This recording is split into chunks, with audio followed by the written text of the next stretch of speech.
우리 좌우의 분들에게 서로 인사하며 격려하십시다. 사랑합니다. 꼭 승리하십시다. 인사하시겠습니다.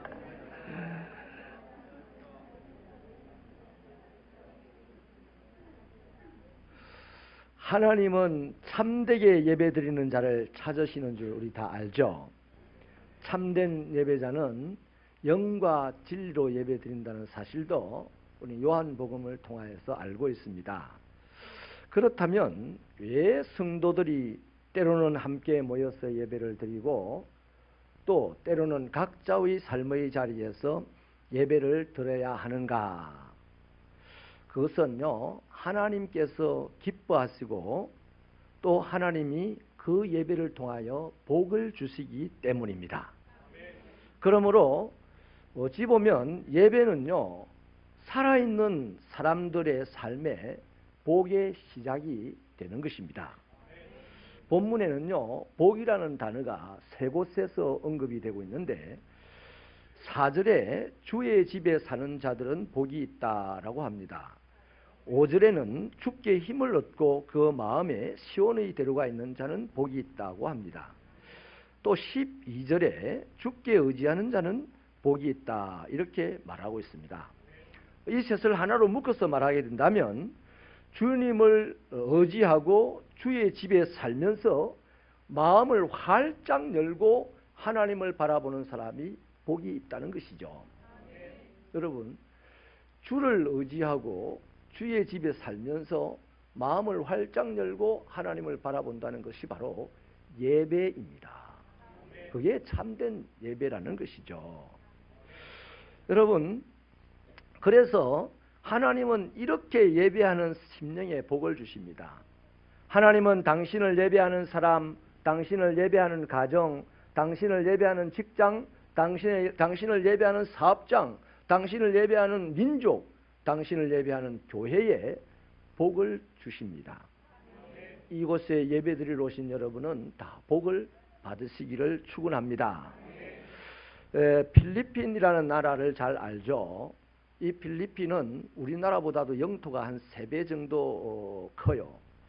거기다가 지하 자원도 굉장히 부존 자원이 많은 나라입니다. 또 인구도 1억 명 가까이 되기 때문에 세계 초인류 국가가 될 가능성을 모두 다 가지고 있습니다. 한국 전쟁이 일어났을 때 군대를 파견해서 우리나라를 민주주의 국가를 지켜주었고 또 그 당시 무상 원조도 많이 해주었던 나라입니다. 지금은 극빈 국가로 전락해버렸지만 그 당시만 하더라도 아시아에서 일본 다음으로 부강한 나라였습니다. 그런데 그 당시 대한민국은 세계에서 가장 못 사는 나라였어요. 그런 대한민국이 지금은 세계에서 8번째로 경제 규모가 큰 나라가 되었고 IT 산업에서는 누구도 따라오지 못하는 초인류 국가가 되었습니다. 여러분, 이것을 세계의 경제학자들이나 사회학자들도요, 불가사의한 일이라고 합니다. 그래서 한국을 놓고 굉장히 연구를 많이 하고 있다고 합니다. 어떻게 해서 그렇게 급성장할 수 있는가? 그걸 연구를 한다 그래요.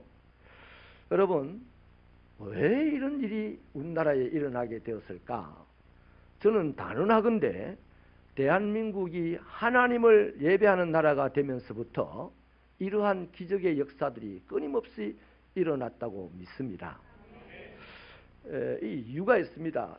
제 개인적으로 보는 이유가 있는데 대한민국 사람들이요, 조금만 석 달, 넉 달만 해외에 나가다든지 아니면 이민을 간다든지 아무튼 해외에 나가는 한국인들은요, 한국에서 절에를 다녔든지 어디를 다녔든지 상관없이 거의 모조리 교회를 갑니다. 그리고 한인들의 특징이요, 외국인들이 하는 말입니다. 유대인은 나라를 떠나면 회당을 세우고 한국인은 나라를 떠나면 교회를 세운다. 그 세계에서 유일하게 교회를 세우는 민족으로 소문이 나 있습니다. 왜 교회를 세웁니까? 반상회 하려고요? 동창회 하려고요? 아니죠. 예배 드리려고. 그래서 이것이 한국인의 세계인들이 보는 특징입니다. 하나님을 예배하는 이거 대한민국을 새롭게 만들고 역사 속에서 찾아볼 수 없는 부흥의 나라가 되는, 부강한 나라가 되는 저력이 예배라고 저는 확신합니다. 하나님은 당신을 예배하는 사람과 당신을 예배하는 교회와 가정을 반드시 복을 주십니다. 그렇다면 하나님을 예배하는 사람들은 어떤 복을 받을까요? 세 가지를 말씀을 드릴게요. 첫째는요, 안식과 평화의 복을 받습니다. 3절 말씀을 우리 힘차게 한 번 더 읽어주시겠습니까? 시작.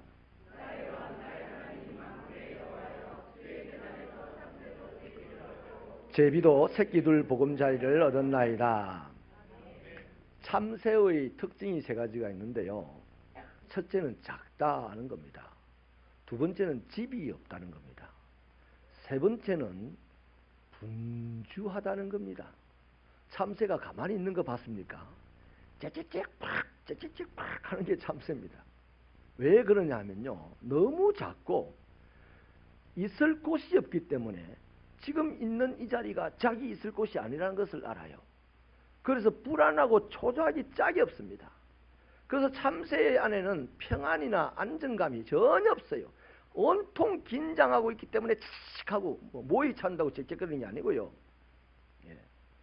살집을 찾아간다고 막 부득거리고 다니는 게 아닙니다. 겁이 나서 막 그냥 못 있어요. 막 분주하게 움직이는 게 참새예요. 제비도 마찬가지예요. 제비도요, 어쩌다가 보면 알을 가지게 됩니다. 또 알을 낳아야 됩니다.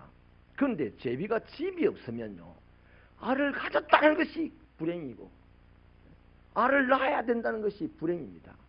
오늘 이 시대에 한국의 젊은이들이 삼포세대를 해가지고 결혼을 못하고 아기를 안 낳겠다는 것이 뭡니까? 결혼을 하면 더 불행해지고 아기를 낳으면 더 불행해지기 때문에 나는 결혼 안 해요, 나는 아기 안 낳아요, 이렇게 하는 거거든요. 그래서 우리 다 같이 합심하여서 이 나라가 풍부한 나라가 되기를 위해서 기도해야 됩니다. 우리 교회 젊은이들이 장가 간다거든요. 앞으로 우리 축의금도 평상시 내는 것보다 좀 더 내십시다. 유당론이 할렐루야. 그래서 우리 젊은이들이 그래도 살아갈 만한 곳이구나 하는 마음이 들면 왜 연애를 안 하고 왜 결혼을 안 하고 왜 아기를 안 낳겠어요? 이번 설에는 우리 젊은이들에게 세뱃돈 조금 더 줍시다. 잘 만나게. 그런데 만약에 보십시오. 이렇게 분주하고 불안하고 긴장하여서 마음에 평안도 없고 안식도 없는 이 보잘것없는 것들이요, 만약에 집이 생기고 보금자리가 생겨보세요. 이들의 만나는 상대는 전부 다 적입니다. 비도 적이고 바람도 적이고 뭐 다른 검수도 적이에요. 그런데 이들에게 집이 있어 보세요. 비가 오면 집에 쏙 들어갑니다. 바람이 불어도 집에 쏙 들어갑니다. 다른 못된 짐승이 나타나도 집에 쏙 들어갑니다. 집안에서 짹짹거리는 것은 모이 엄마가 음식 줄 때 말고 절대 안 짹짹거립니다. 조용히 잡니다. 왜 그럴까요? 편안하니까. 편안하니까.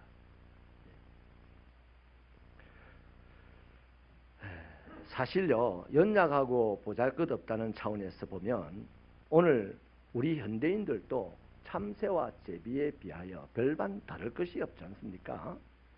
광대한 이 우주 앞에서 나는 아무것도 아닌 걸 느낍니다. 또 자연의 엄청난 그 위력 앞에서 우리는 벌벌 떠는 거죠. 지진 일어나니까 뭐 난리가 나지 않습니까?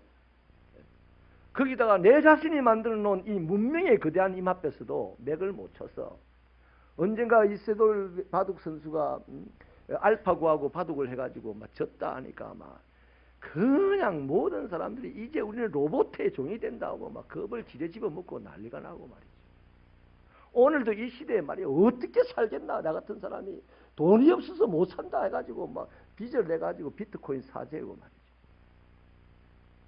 이렇게 참새와 제비에 비해서 똑같은 게 우리들인 거예요. 인정하시면 아멘입니다. 근데 이제 이 중에 이제 인정 안 하는 분들이 들어있어요. 하나님을 믿으라고, 마차, 내 주먹을 믿으라, 이런 사람이 있어요. 솔직히 그 주먹이 얼마나 강한지 모르겠지만, 믿을만 합니까? 우리는 알리라는 그 권투 선수를 잘 압니다.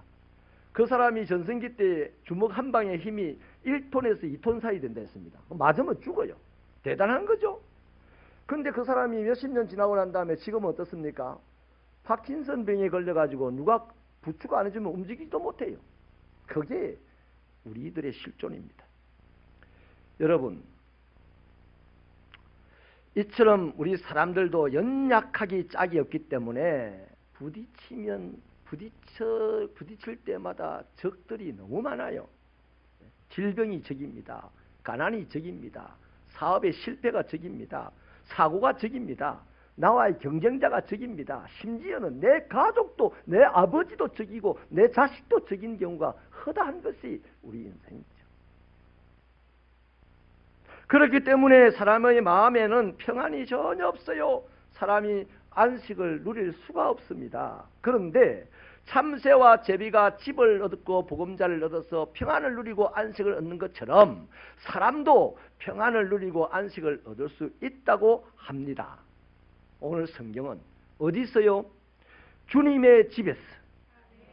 뭐 하면서요? 예배를 드리면서. 여러분, 사람이 평안을 누릴 수 있는 곳은 주님의 집에서 예배를 드릴 때 평안과 안식을 누릴 수 있다고 성경은 이야기하는데, 이 사실을 믿으십니까? 갑자기 큰 횡재를 하면 내가 평안해지고 안식할까요? 그러면 로또 복권에 당첨된 사람은 맨날 평안해야 되는데 그렇지 않더라고요. 얼마 전에 로또 복권 당첨도 안 됐는데 괜히 소문만 나가지고 아는 사람들한테 잡혀가가지고 죽을 뻔했지 않습니까? 며칠 전에 그 신문에 뉴스에 나왔지 않습니까? 그러니까 큰 돈이 있다고, 큰 권력이 있고 큰 명예가 있다고 내가 평안을 얻고 안식을 얻는 게 아니고요. 주의 전에서 예배 드릴 때 가난하든지 병들었든지 고달프든지 적들이 얼마든지 많든지 그래서 불안하고 초조한 사람들이라 할지라도 주의 전에서 예배 드릴 때 평안과 안식은 얻는다 하는 것이죠.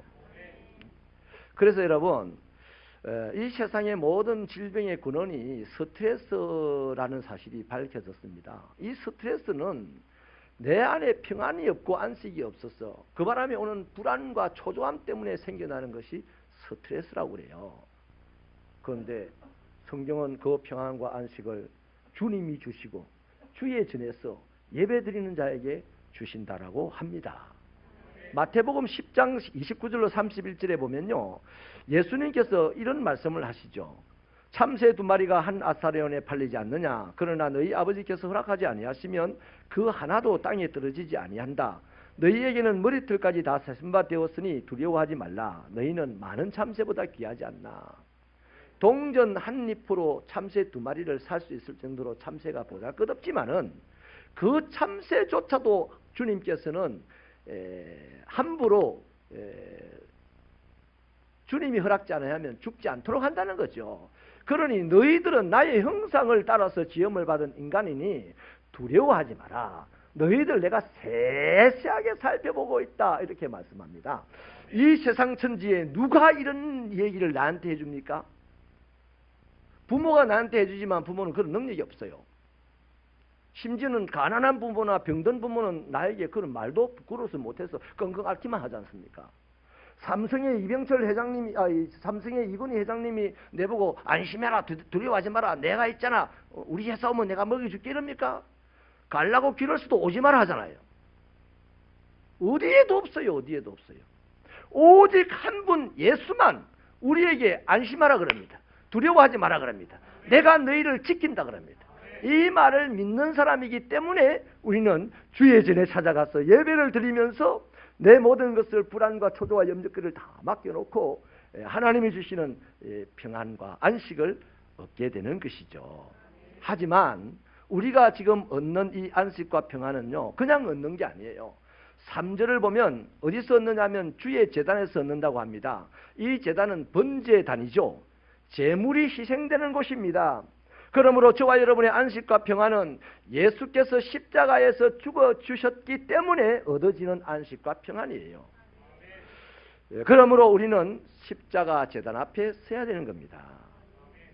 우리는 지금 이 시간 십자가 제단 앞에 이 예배당에 모였지만 예수께서 나를 위하여 십자가를 죽으셨다.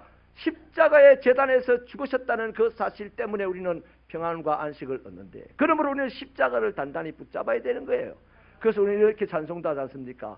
십자가 단단히 붙잡고 날마다 이기며 나가세, 머리에 면류관 쓰고서 주 앞에 찬양할 때까지. 예수는, 아멘이십니까? 예수는 우리를 깨끗게 하시는 주님이십니다. 그의 피가 우리를 눈보다 더 희게 한다고 찬송합니다. 우리 안에 안식과 평화를 주의 전에서 찾을 때 우리는 이렇게 찬송하며 살아갈 수가 있는 거예요. 그렇습니다. 세상과 환경과 인간관계는요, 우리를 언제나 힘들게 합니다. 우리를 불안하게 하고 긴장하게 만듭니다. 그러나 십자가를 붙잡고 예배의 자리에 나오면 이왕에 우리를 힘들게 했던 일들과 불안과 염려들이 썰물처럼 빠져나가게 되는 것이고, 주님의 제단에서 누려야 될 안식과 평안이 우리의 심령에 밀물처럼 밀려오게 되는 거예요. 나를 위하여 목숨까지 바쳐주신 예수님을 만났는데 내가 남은 것이 무엇이 두렵겠습니까? 그래서 당당하게 이제 가볍게 저 성전문을 열고 나가게 되는 것이죠. 이것이 자유하는 삶입니다. 두 번째는요, 슬픔이 변하여 기쁨을 얻는 그런 복을 주셨습니다. 6절 말씀을 힘차게 읽어보실까요? 시작.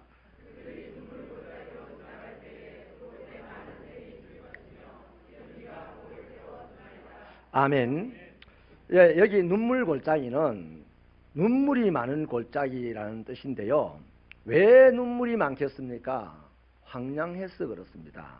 갈증과 굶주림 때문에 죽음의 지경에 이르는 사람들이 많았기 때문입니다. 그래서 그곳을 지나가는 사람은 심각한 결핍 때문에 울지 않고는 지나갈 수 없는 곳이죠. 자, 그런데 거기에 느닷없이 여기저기서 물샘이 툭툭 터져서 물이 뿔뿔하고 올라옵니다. 맛을 보니 물맛이 기가 막힙니다. 그리고 하루에서 또 때마침 비도 슉 하고 막 풍성하게 내려줍니다. 이때 물이 없어서 죽을 것 같아서 울고 가던 사람이 물이 풍성한 것을 만났을 때 그 골짜기에서 어떻게 하겠습니까? 재수 되게 없네 이러겠어요?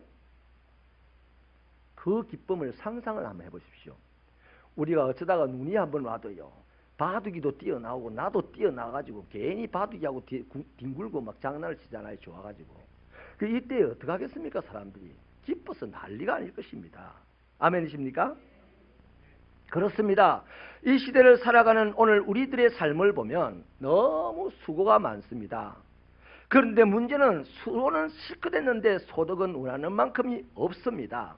그래서 억울하고 화나고 슬퍼집니다. 그 억울하고 화나고 슬퍼지는 마음을 안고 집에 와서 우두커니 앉아보니 내가 자신만 보이는 그때 내 마음이 황량하기 이를 데가 없어요. 그래서 그 황량한 내 마음을 바라보니 지금까지는 억울하고 슬퍼서 막 분노를 했는데 이제 정작 내 혼자 앉아있으니 누구에게 분노합니까? 그래서 황량한 내 심령을 보면서 막 주로 슬프게 눈물을 흘리는 거죠. 그리고 못 견디는 사람은 막 어디 가서 목매는 거죠. 그런 겁니다.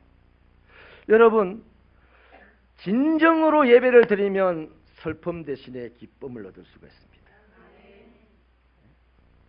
서울에 가면요, 아주 유명한 동네가 하나 있는데 망울이라고 하는 동네가 있어요. 그 뜻은요, 이절망자에 근심무자에 마을리자입니다. 그 동네 들어가면 근심을 잊어버리는 동네래요. 다 그 동네 들어가야 되지 않겠습니까? 근데 그 동네가 공동묘지라 망울이 공동묘지입니다. 그게 무엇을 반증하는 겁니까? 살아있는 사람은 죽기 전에는 근심 걱정이 가득하다는 겁니다. 세상은 그렇게 이해를 하는 거죠.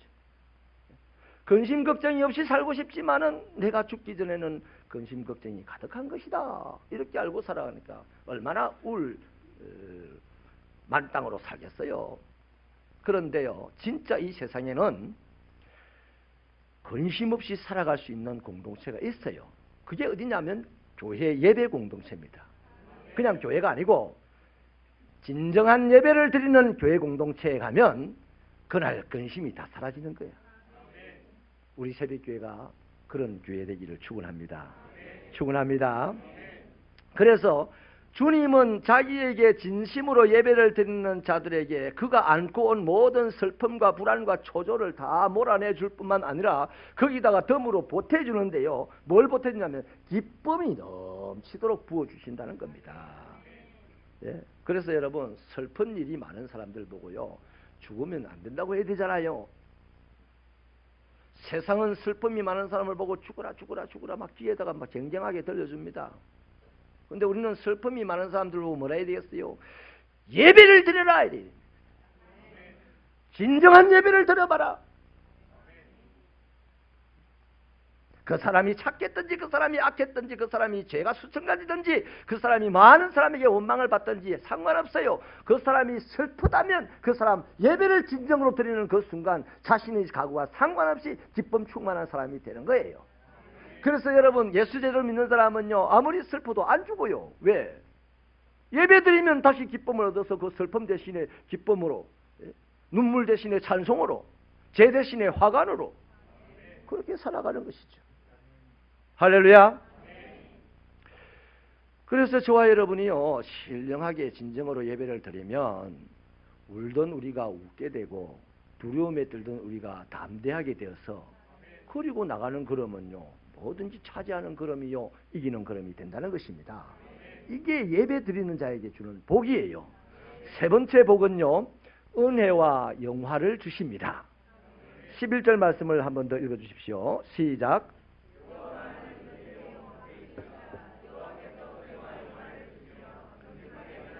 좋은 것을 아끼지 아니하실 것임이니라.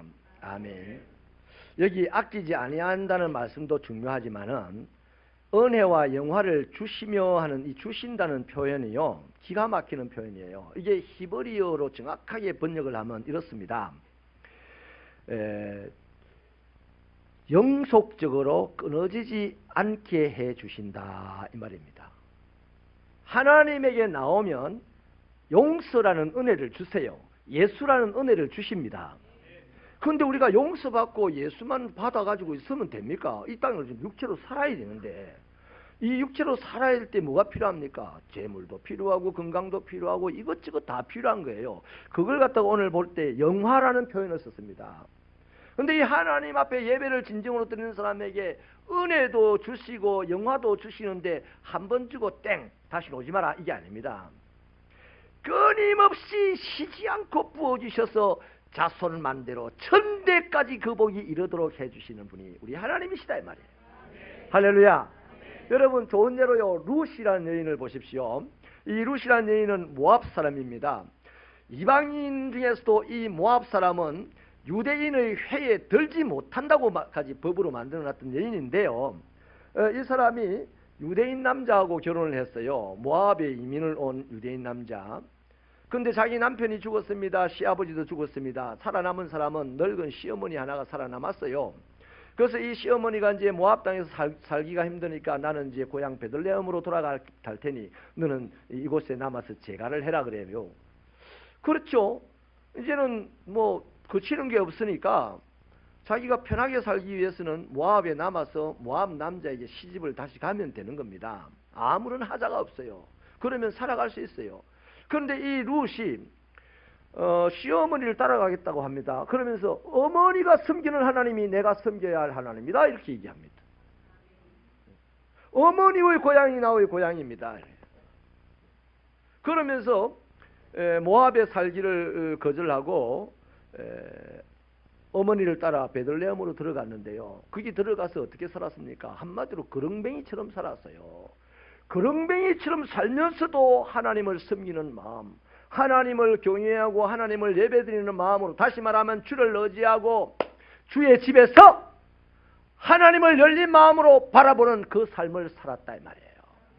그것을 보신 하나님께서 얼마나 이쁘겠습니까? 이방인이라도 괜찮다. 그래서 좋은 남자를 주셔가지고 이스라엘 유력자를 만났죠. 보아스를 만나서 결혼을 하고 그 보아스를 통해서 아들을 낳고 또 아들을 낳고 또 아들을 낳아가지고 정손자가 다윗 왕이었다는 겁니다. 그리고 훗날 예수님이 그의 후손이 됐다는 것이죠. 대단한 축복이지 않습니까? 여러분, 사도 바울도 예배하는 삶을 살았어요. 예수님을 만나고 난 이후 늘 하나님을 향하여 마음을 온전히 열어놓고 언제나 죽을 상황에서도 하나님을 예배하고, 빌립보 감옥에서 급한 죽을 지경으로 얻어맞고서도 정신을 차리고는 하나님께 예배했지 않습니까? 찬송하고 기도했지 않습니까? 그런 사도 바울이 디모데후서 4장 7절 8절에서 인생 말년의 간증을 하나 하는데요. 이렇게 합니다. 나는 선한 싸움을 싸우고 나의 달려갈 길을 마치고 믿음을 지켰으니 이제 후로는 나를 위하여 의의 면류관이 예비되어 있으므로, 이것이 뭡니까? 하나님이 나에게 보상을 준비하고 있다는 겁니다.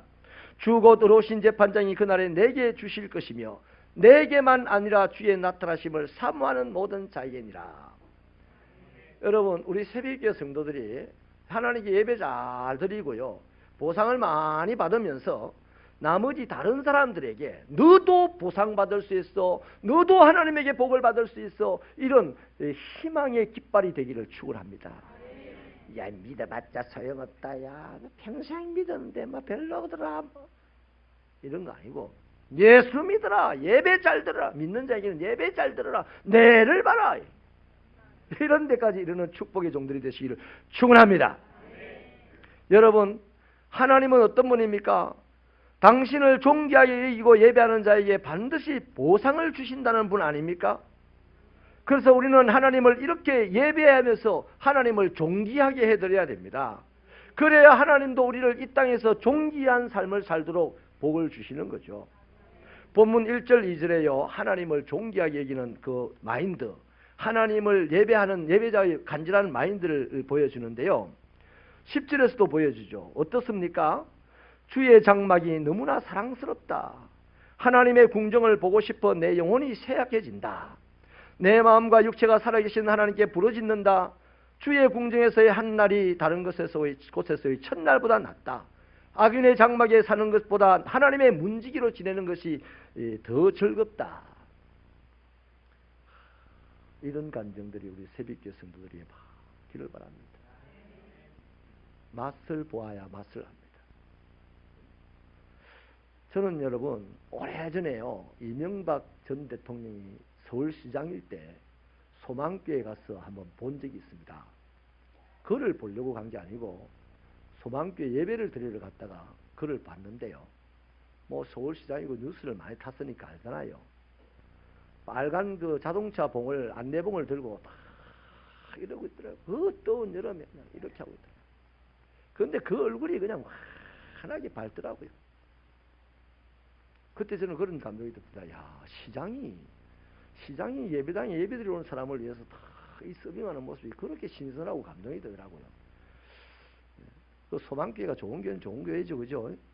서울시장 보고도 자동차 안내봉 들고 봉사하라고 하니까. 근데 이분이 이제 언젠가 대통령이 됐잖아요. 얼굴이 삭았대. 얼굴이 삭았어. 근데 지금은 새카맣더만요. 아마 이명박 전 대통령께서 지금 이 말을 하면 가장 확실할 겁니다. 야, 내가 그때야 자동차 안내봉 들고 소망교회 주차장에 있을 때가 제일 행복했다. 야, 지금 내 죽을 판이다. 이럴 거예요. 여러분, 1996년에 애틀란타 올림픽이 열렸는데 그 애틀란타 올림픽은요, 역사적으로 좀 유명합니다. 그 당시 합법적인 전 세계 국가들이 다 참여한 올림픽이거든요. 근데 그 올림픽에서 축하라도 하듯이 신화적인 인물이 하나 나옵니다. 존슨이라고 하는 육상 선수가 200m와 400m 육상에서 금메달을 땄어요. 근데 이게 왜 신화적인 인물이 됐냐면 200m는 단거리고 400m는 중거리예요.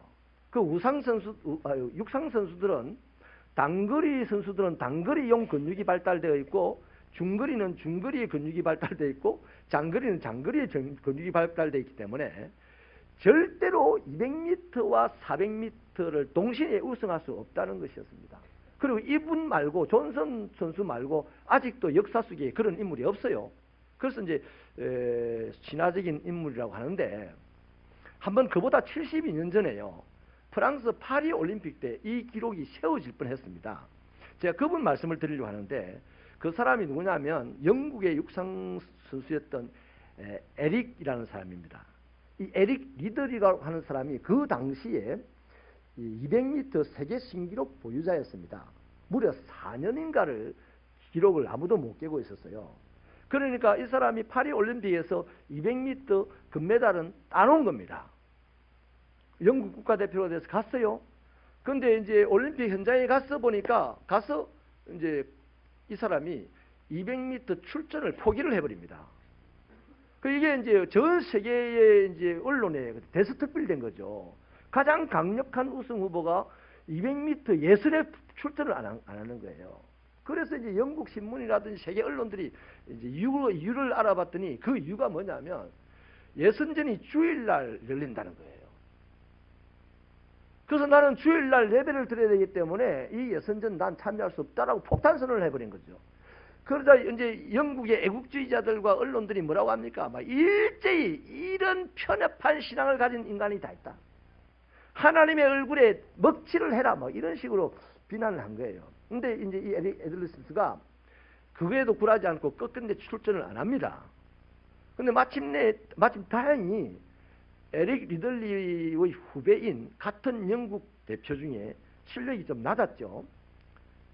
이 사람이 200m에 이제 에들리가 출전을 안 했으니까 이 사람이 우승을 했어요. 그런 제 와중에 육상 대표 코치가 너무 아까운 거예요. 에들리가. 그래서 400m는 예선이고 결선이고 주일날 안 잡혔으니까 거기 한번 뛰어볼래 이랬답니다. 그래서 이제 에들리가 거기 뛰기를 하고서 출전을 했어요. 그런데 세상에 거기서 우승을 한 겁니다. 그러자 이제 또 영국의 언론들이 또 뭐라고 하냐면 막 난리가 났습니다. 위대한 하나님의 아들, 위대한 신앙인하고 막 난리가 난 거예요. 근데 그 말은 틀린 게 아니잖아요. 맞잖아요. 저는 이 시간에요.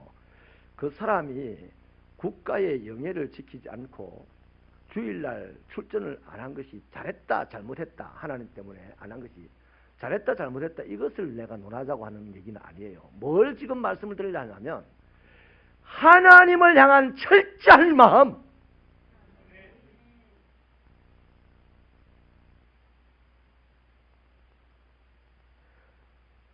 이러한 수모를 당하면서도 이러한 영예를 놓치면서도 포기하면서도 하나님 한 번만 찾아보는 바라보는 마음을 열어놓는 그분을 향하여 달리고 싶어하는 이 에들리.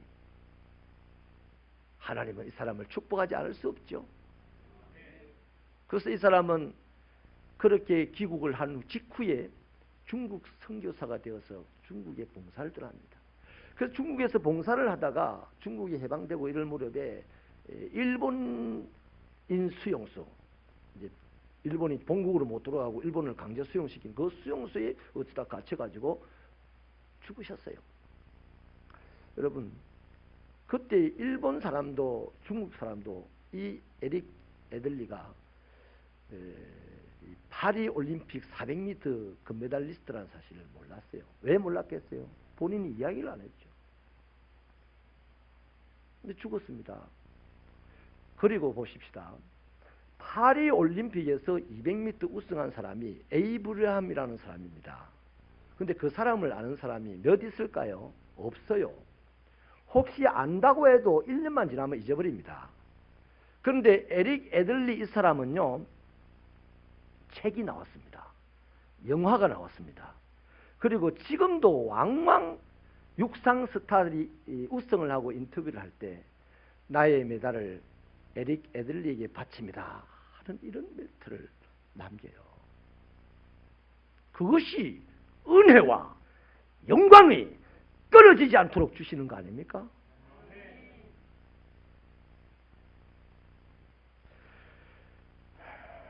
말씀을 마치겠습니다. 목마른 사슴이요, 시냇물 말고 어디 가서 살 길을 찾겠어요. 영혼이 메마른 이 시대에 마음에 쉼이 없고 안식이 없고 평화가 없는 사람이 어디 가서 살 길을 찾겠습니까? 주 예전에서 예배드리면서 살 길을 찾되 평화를 얻는 살 길을 찾고 은혜와 영광을 얻는 살 길을 찾고 기쁨을 얻는 살 길을 찾으면 그 사람은 천에 없어도 세상 다스리는 사람이 됩니다. 그런 축복이 우리 새벽교회 성도들의 신앙생활에 있기를 진심으로 축원합니다.